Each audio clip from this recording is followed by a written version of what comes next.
আসসালামু আলাইকুম প্রিয় শিক্ষার্থীবৃন্দ, আমার আজকের ক্লাসে আপনাদেরকে স্বাগত জানাই। আমি আজকে কম্পিউটারের একটি গুরুত্বপূর্ণ বিষয় এটি নিয়ে আলোচনা করব, সেটি হচ্ছে কম্পিউটার নেটওয়ার্ক। তো কম্পিউটার নেটওয়ার্ক কাকে বলে? কম্পিউটার নেটওয়ার্ক হলো যে যদি দুই বা ততোধিক অর্থাৎ অনেকগুলো কম্পিউটারের মধ্যে যদি তথ্য আদান প্রদানের জন্য একটি সংযোগ ঘটানো হয়, তাহলে তাদের ওই সংযোগ যে ব্যবস্থা রয়েছে সেটিকে আমরা কি বলবো? কম্পিউটার নেটওয়ার্ক বলবো।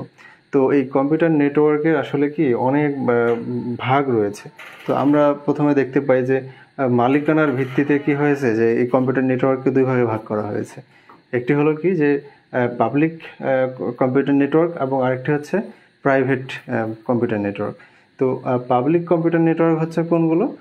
যে কম্পিউটারের যে নেটওয়ার্কগুলো যেগুলোতে আসলে ব্যবহারকারীর সংখ্যার কোনো নির্দিষ্ট কোনো সীমা নেই, অথবা সেখানে কোনো কম্পিউটার ওই নেটওয়ার্কে যুক্ত হওয়ার জন্য কোনো বাধা পাওয়ার কোনো সম্ভাবনা নেই, এ ধরনের নেটওয়ার্ককে বলা হয় পাবলিক নেটওয়ার্ক।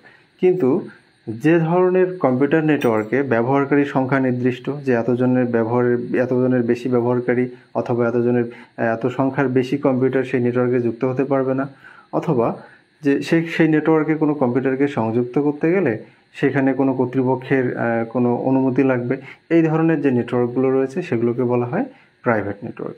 তো এরপরে আমরা যদি দেখি যে যে ভৌগোলিক যে বিস্তৃতি রয়েছে, এই ভৌগোলিক বিস্তৃতির ভিত্তিতে এই কম্পিউটার নেটওয়ার্ককে 5 ভাগে ভাগ করা হয়।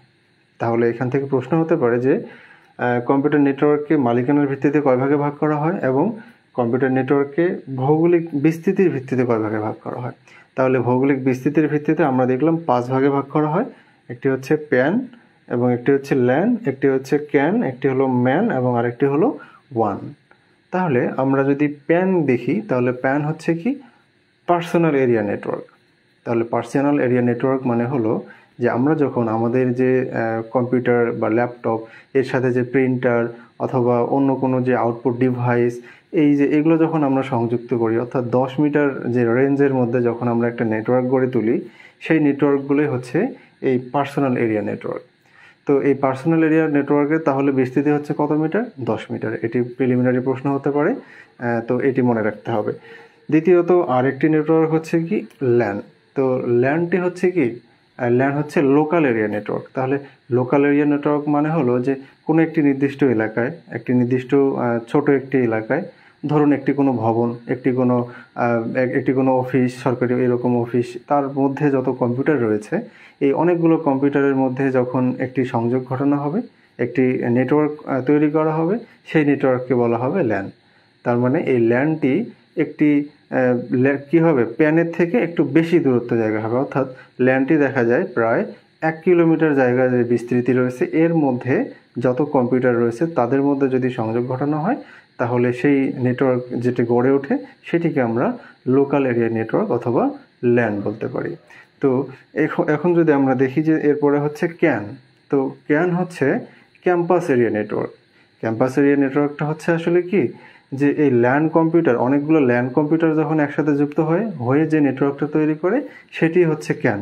তো এখানে যেটা হয় যে কোনো একটি বিশ্ববিদ্যালয় অথবা কোনো একটি ক্যাম্পাসে তার প্রশাসনিক ভবনে যে ল্যান তৈরি হয়ে আছে, তারপর তার আবাসিক হলগুলোতে যে ল্যান রয়েছে, তারপরে তার ক্লাসরুমে যে ল্যানগুলো রয়েছে, এই যে অনেকগুলো যে আলাদা আলাদা ল্যান, আমরা একটু আগে জানলাম যে ল্যান হলো সাপোজ একটি ভবনের মধ্যে অনেকগুলো কম্পিউটার।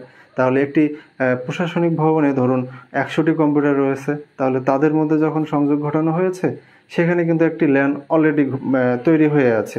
এরকম একটি প্রশাসনিক ভবনের ল্যান, একটি আবাসিক হলের ল্যান, তারপর একটি ক্লাসরুমের ল্যান, একটি জিমনেশিয়ামের ল্যান, এরকম অনেকগুলো ল্যান যখন পরস্পরের সাথে কানেক্টেড হয়ে যায়, তখন যে নেটওয়ার্কটা তৈরি হয় সেটি হচ্ছে এই ক্যান, অর্থাৎ ক্যাম্পাস এরিয়া নেটওয়ার্ক।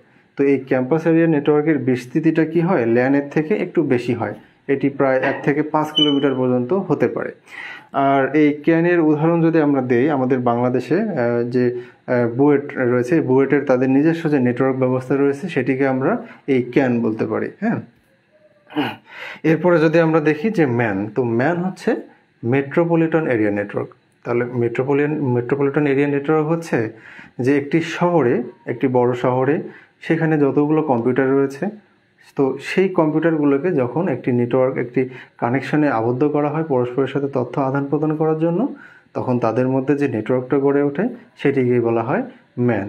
তো এই ম্যানের বিস্তৃতি অর্থাৎ ম্যান কতটুকু জায়গা জুড়ে তার নেটওয়ার্ক গড়ে তুলতে পারবে, এটি প্রায় ধরা হয় 50 কিলোমিটার। অর্থাৎ সে এই ল্যান অথবা ক্যান অনেকগুলো কি থাকবে এই ম্যানের মধ্যে সম্পৃক্ত থাকবে। তবে এই ম্যানের বিস্তৃতিটা কি হবে, 1-এর থেকে কম হবে।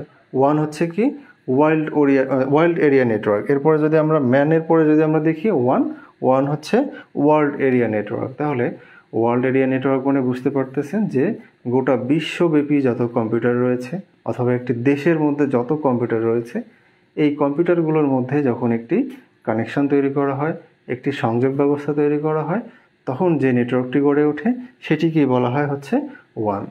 তো এই 1-এর আসলে বিস্তৃতি অনেক বেশি। তো এটি সাধারণত কি হয় যে এর একটি উৎকৃষ্ট উদাহরণ হচ্ছে ইন্টারনেট। তাহলে আমাদের যে ইন্টারনেট আমরা ইউজ করি, এই ইন্টারনেটের মধ্যে যে নেটওয়ার্কটা গড়ে আছে সেটি হচ্ছে কিন্তু এই 1 অর্থাৎ ওয়ার্ল্ড এরিয়া নেটওয়ার্ক। তো এখন আমরা ভৌগোলিক বিস্তৃতির ভিত্তিতে আমরা এর প্রকারভেদগুলো জানলাম। যে কম্পিউটার নেটওয়ার্কের যে 5টা প্রকার এটি আমরা জানলাম, এটি খুবই গুরুত্বপূর্ণ। এখানে কিন্তু প্রিলি থেকেও প্রশ্ন হতে পারে এবং লিখিত পরীক্ষাতেও প্রশ্ন হতে পারে, তো এটি আপনাদের মনে রাখতে হবে। তবে এখানে এই যে ক্যান, এটি হচ্ছে একটি গুরুত্বপূর্ণ। এটি আমরা এর আগে অন্য যে বইগুলো রয়েছে এগুলোতে এই ক্যান বিষয়ে আলোচনা করা হয়নি, তো ক্যানটি কিন্তু গুরুত্বপূর্ণ, এটা আপনারা মনে রাখবেন।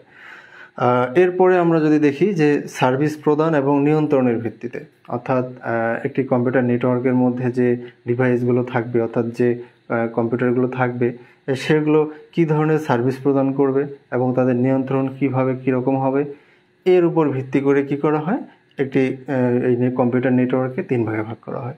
একটি হচ্ছে পিয়ার টু পিয়ার নেটওয়ার্ক, একটি হচ্ছে ক্লায়েন্ট সার্ভার নেটওয়ার্ক এবং আরেকটি হচ্ছে হাইব্রিড কম্পিউটার নেটওয়ার্ক। তো এখানে দেখুন যে পিয়ার টু পিয়ার নেটওয়ার্ক হচ্ছে কি, যে এটি হলো এমন একটি নেটওয়ার্ক ব্যবস্থা যেখানে কি নেই, যে তাদের কোনো কেন্দ্রীয় কোনো সার্ভার নেই, অর্থাৎ এমন কোনো সার্ভার বা এমন কোনো হোস্ট নেই যাদের কাছ থেকে সে কি করবে, অনেকগুলো কম্পিউটার একটি তথ্য নিয়ে তারা পরস্পরে কাজ করবে, এরকম নেই। তবে এখানে যে অনেকগুলো কম্পিউটার কানেক্টেড রয়েছে প্রত্যেকের সাথে কি করতে পারবে, তাদের রিসোর্সটা শেয়ার করতে পারবে। তো রিসোর্স মানে হচ্ছে কি, এখানে আরেকটি কম্পিউটারে যে তথ্যগুলো জমা রয়েছে আপনি চাইলে সেখানকার তথ্যটাকে নিয়ে আপনি কাজ করতে পারবেন, আবার সেই ফলাফলটাকে আবার সেই কম্পিউটারে আপনি পৌঁছে দিতে পারবেন। তাহলে এভাবে peer to peer computer network তৈরি হয়, যেখানে একটি সার্ভার ছাড়াই আমরা কি করতে পারি, যে পরস্পর সংযুক্ত যে কম্পিউটারগুলো রয়েছে তাদের মধ্যে আমরা সংযোগের মাধ্যমে আমরা রিসোর্স শেয়ার করতে পারবো। তো এটি হচ্ছে পেয়ার টু পেয়ার। এরপরে যদি আমরা ক্লায়েন্ট সার্ভার নেটওয়ার্ক দেখি, তাহলে ক্লায়েন্ট সার্ভার নেটওয়ার্কে কি হবে, যে এর কেন্দ্রে একটি সার্ভার থাকে, অর্থাৎ এটা এমন একটা নেটওয়ার্ক যেখানে কেন্দ্রে একটি সার্ভার থাকবে এবং তার চারদিকে অর্থাৎ এই সার্ভারকে কেন্দ্র করে অনেক কি করবে, অনেক টার্মিনাল মানে আমি এর আগে টার্মিনাল কি জিনিস সেটা বলেছিলাম, যে একটি আউটপুট সিস্টেম যেখানে মনিটর এবং কিবোর্ড থাকবে, এরকম মানে একটি হোস্টকে কেন্দ্র করে অনেকগুলো এরকম টার্মিনাল পরস্পরে কাজ করতে পারবে এবং এখানে যে নেটওয়ার্ক ব্যবস্থাটা তৈরি হয় সেটিকেই বলা হয় এই ক্লায়েন্ট সার্ভার নেটওয়ার্ক। তো এখন এই ক্লায়েন্ট সার্ভার নেটওয়ার্ককে আবার 2 ভাগে ভাগ করা হয়েছে। তাহলে ক্লায়েন্ট সার্ভার নেটওয়ার্ককে কী ভাগে ভাগ করা হয়েছে, একটি হচ্ছে সেন্ট্রালাইজড নেটওয়ার্ক, তাহলে একটি হচ্ছে সেন্ট্রালাইজড নেটওয়ার্ক এবং আরেকটি হচ্ছে ডিস্ট্রিবিউটেড নেটওয়ার্ক। তো এই যে দেখুন সেন্ট্রালাইজড নেটওয়ার্কটা হচ্ছে কি, আমরা একটু আগে জানলাম যে ক্লায়েন্ট সার্ভার নেটওয়ার্ক মানে এখানে কি থাকবে, সার্ভার থাকবে এবং ক্লায়েন্ট থাকবে। সার্ভার থাকবে কেন্দ্রে এবং ক্লায়েন্ট হচ্ছে টার্মিনালগুলো। তো এরই একটি ভাগ হচ্ছে এটি সেন্ট্রালাইজড। তার মানে এই যে সেন্ট্রালাইজড কথা দ্বারাই বুঝতে হবে যে এখানে কি থাকবে, সেন্টার কেন্দ্রিক, অর্থাৎ কেন্দ্রে কিছু একটা থাকবে। আর এখানেই হচ্ছে বিষয় যে সার্ভার এখানে কেন্দ্রে থাকবে এবং ওই সার্ভারকে কেন্দ্র করে তার চারদিকে কিছু টার্মিনাল থাকবে, যে টার্মিনালগুলোর কোনো নিজস্ব মেমোরি নেই, কোনো প্রসেসিং ক্ষমতা নেই, শুধু তারা ওই সার্ভার থেকে তথ্য নিবে এবং সেটাকে কাজ করতে পারবে, এতটুকুই তাদের ক্ষমতা।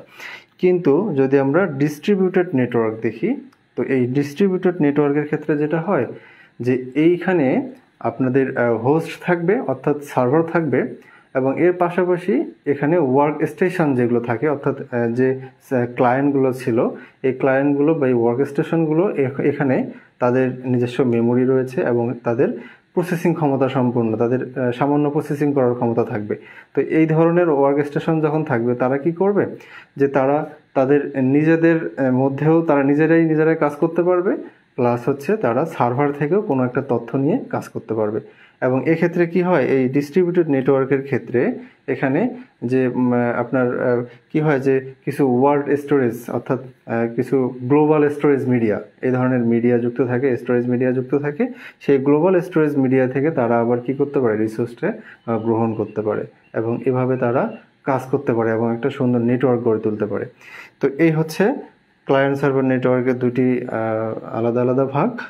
এবং আরেকটি তাহলে থাকলো, সেটি হচ্ছে কি হাইব্রিড কম্পিউটার। এটি হচ্ছে এই সার্ভিস প্রদান এবং নিয়ন্ত্রণের ভিত্তিতে 3 প্রকারের আরেকটি হাইব্রিড। তো আমরা হাইব্রিড মানে বুঝতে পারি কি, যে একটি সংকর অর্থাৎ কোনো কিছুর মিক্সড রয়েছে। তাহলে এই হাইব্রিড কম্পিউটারটি আসলে এমন একটি কম্পিউটার, যে কম্পিউটারে এই সেন্ট্রালাইজড এবং ডিস্ট্রিবিউটেড দুই ধরনের নেটওয়ার্কই কি থাকে, একসাথে সংযুক্ত থাকে। এখানে এই হাইব্রিড নেটওয়ার্ক এমন একটি নেটওয়ার্ক হবে যেখানে ওই যে আপনার সার্ভারযুক্ত যে টার্মিনাল, এটাও থাকবে, অর্থাৎ যে টার্মিনালগুলোর মেমোরি বা প্রসেসিং ক্ষমতা ছিল না, এই ধরনের নেটওয়ার্কে একসাথে থাকবে। এবং তার পাশাপাশি কি হবে, এই যে গ্লোবাল স্টোরেজ যে মিডিয়া, এটা ব্যবহারকারী এবং প্রসেস করার ক্ষমতা রয়েছে এইরকম যে ক্লায়েন্ট যুক্ত যে সার্ভার নেটওয়ার্কগুলো, এই দুই ধরনের যে নেটওয়ার্ক একসাথে যখন থাকবে যে নেটওয়ার্কে, সেই নেটওয়ার্কটাকে বলা হবে হাইব্রিড নেটওয়ার্ক। তাহলে আমরা দেখলাম যে কতগুলো কম্পিউটার নেটওয়ার্ক সিস্টেম রয়েছে এবং প্রত্যেকটি সম্পর্কে আমরা জানতে পারলাম। তো এটি কিন্তু প্রিলিমিনারি পরীক্ষায় অনেক গুরুত্বপূর্ণ, এর সাথে সাথে আপনাদের লিখিত পরীক্ষার জন্য এটি গুরুত্বপূর্ণ একটি টপিক। তো আমি আশা করি আপনারা এটিকে আয়ত্ত করবেন এবং আমি আশা করি আপনাদের জন্য এটি অনেক উপকারী হবে। তো ধন্যবাদ আপনাদের ক্লাসটি শেষ পর্যন্ত দেখার জন্য। ইনশাআল্লাহ পরবর্তী ক্লাসে আপনাদের সাথে আবার দেখা হবে। আল্লাহ হাফেজ।